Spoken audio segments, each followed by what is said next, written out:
in the backyard where the grass and spider webs grow up next to us. Say, what's your interest? Tell me how you plan to give up on all of them. When I started this thing out, I started it for probably two reasons. One was because whatever I ended up doing, I knew if I didn't make failure public, I wouldn't get to where I wanted to go. And two, because I knew I was running out of time to do something that I wanted to do in my life, which was to beat my grandfather's time. Not to say that I couldn't have done it later in life, but what's really important for me is that I have a chance to do it and talk to him about it. So that added a lot of weight. The truth is I didn't plan to hit my grandfather's time in April. I planned to do it later in the year. But when I got closer to the actual goal, started to feel like I should give it a go. And now we are staring down the last 6 weeks of 27 weeks, which is crazy when you say it out loud because I didn't even clock that is like half a year. But we're almost through the other side, and I'm leaving probably the best workout week of my life. I ran 152 kilometers, which is almost 100 miles. That was something I really wanted to do for the first time this year, and I feel like I've now gotten pretty close to it. And I did that 152 kilometer week while hitting all of my speed targets. My thresholds were 3:45 pace below, and I was doing that for 15-minute intervals, so I was holding it for a lot. And then I actually did another second threshold workout on Thursday, and I added speed to the end of my long run on Sunday, which gave me a good marathon test and is starting to make me feel like I can actually hit this goal. With 6 weeks to go, what we're going to do in this episode is focus on the end of a marathon block.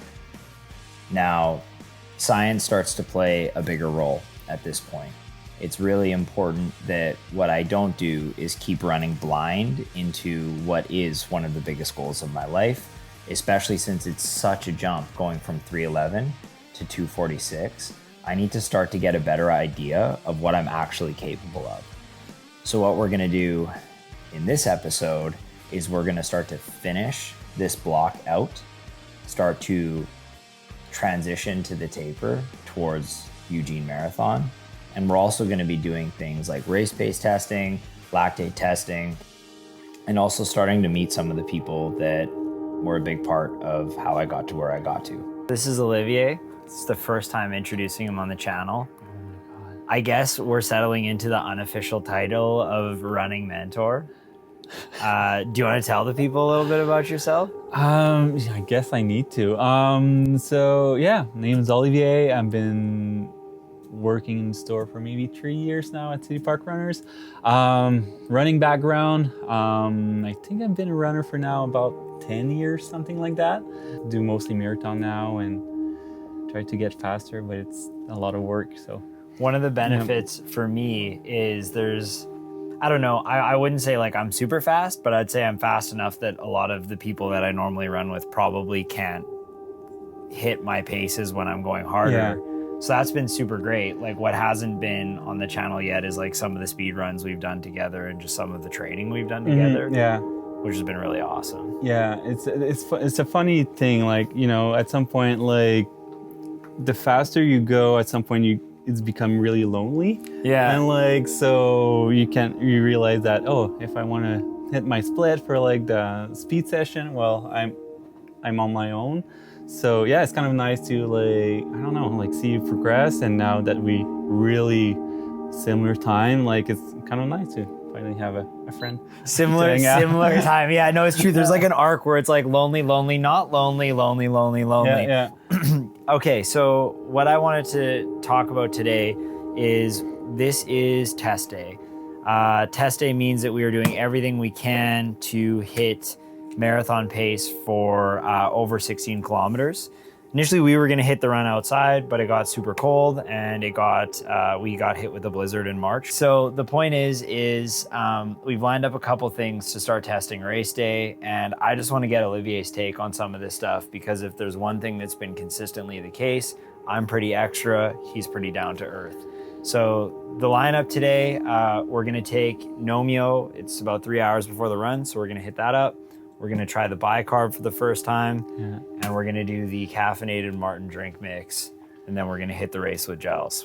What do you think? Yeah, I think if you cannot hit your split with all that, I think you're just shooting a bit too high. But no, I think basically, if I can't you'll do be it with bulletproof. this, That's what I'll be it bulletproof. meant. Which is like almost scary in my mind, because if you can feel so good that you speed up and now you think you're fitter than what you actually are. But anyway, that's me overthinking it. It's test day. This is like pretty anxiety inducing. Basically, I had one of the best training weeks of my life, like call it 2 weeks ago, 3 weeks ago. I ran over 150 kilometers. I had 3 speed workouts. It was one of the best, and everything, I was just flying. I left the week feeling like I could have done more. Then I got super sick, probably COVID. I don't know, I didn't test, but it rocked me. And I feel like I've kind of been clawing my way back since. We're about 4 weeks out from the race, which means today is about testing marathon pace for at least 16 kilometers to see how my heart rate is dealing with it. But it also means testing things like gear, wearing my race day shoes for the first time. I'm also testing things like sodium bicarbonate for the first time, which I can already tell is doing really weird stuff to my stomach, but we're gonna see how that goes. I already warned Kyle I might have to jump into the bathroom while he's here. Testing Nomio for the first time. And on the screen, we are going to just have Eugene marathon content on repeat, watching that marathon, watching the race, and trying to get in the mindset for it. I'm super nervous. Okay, 16K. Here we go. So we run everything on 1% incline because treadmills are gonna be easier than when you're actually outside running. So you wanna basically mimic some level of resistance. So we're gonna settle into a warm up for a couple kilometers.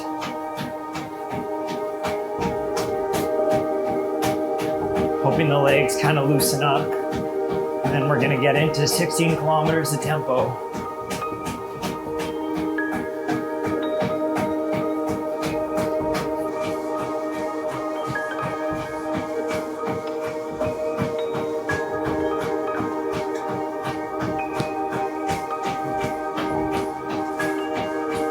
.6 more before pass fail.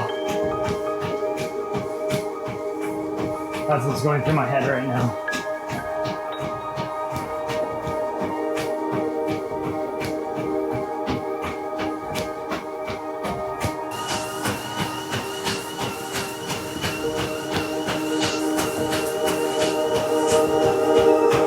Yep.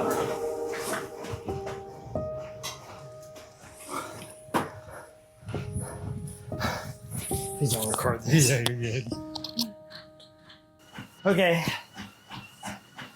I think I ate sodium bicarbonate too close to this run. Just ended up throwing up quite a bit. 6 kilometers, 7 in. 9 more to go.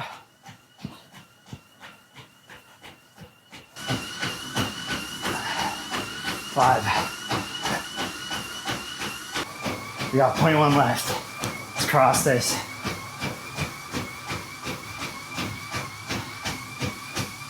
The crazy thing is even in recovery, if I keep this going, I'll probably break a half marathon record. My last one was like 1:28.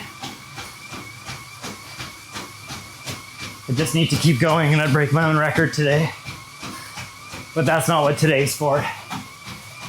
So, 3, 2, 1, 0.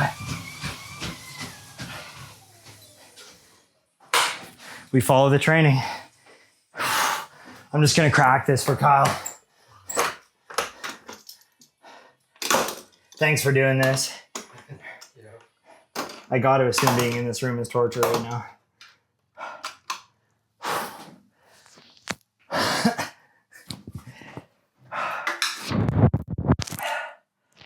I'll show you this. This blip was the, call it 45 seconds to minute I took to throw up. I think that's probably a fair gauge on that time. It's hard to gauge when you're throwing up. Came back, did all this, no stopping. YouTube, this is what they call receipts. Learned some lessons. I only got half a gel in. That's a miss. I can't be doing that on race day. I need to have one of these probably at least every 7 kilometers. It's probably a good time to just shout out the people at City Park, New Balance, Kyle, K Cottrell Media, on YouTube, Instagram. Decided to jump in here, help me out with this. Could not do this without him. Couldn't do this without City Park. Maybe I could have, but it would have been a lot lonelier. Lonelier and a lot harder. Man, could I not do this without my wife. Holy shit, does this take a lot of time. This has been at least 10 hours a week. She's training too. Got to get her behind the camera at some point. She's fast. She's getting a lot faster. And she loves running too, and I'm really grateful for that. I haven't said that at all in this series, and I need to say that a lot more. She is my best friend, and she lets me do this, because I work quite a bit. I'm pretending like I won this race right now. I did not win this race. I don't even know if this means I can do it.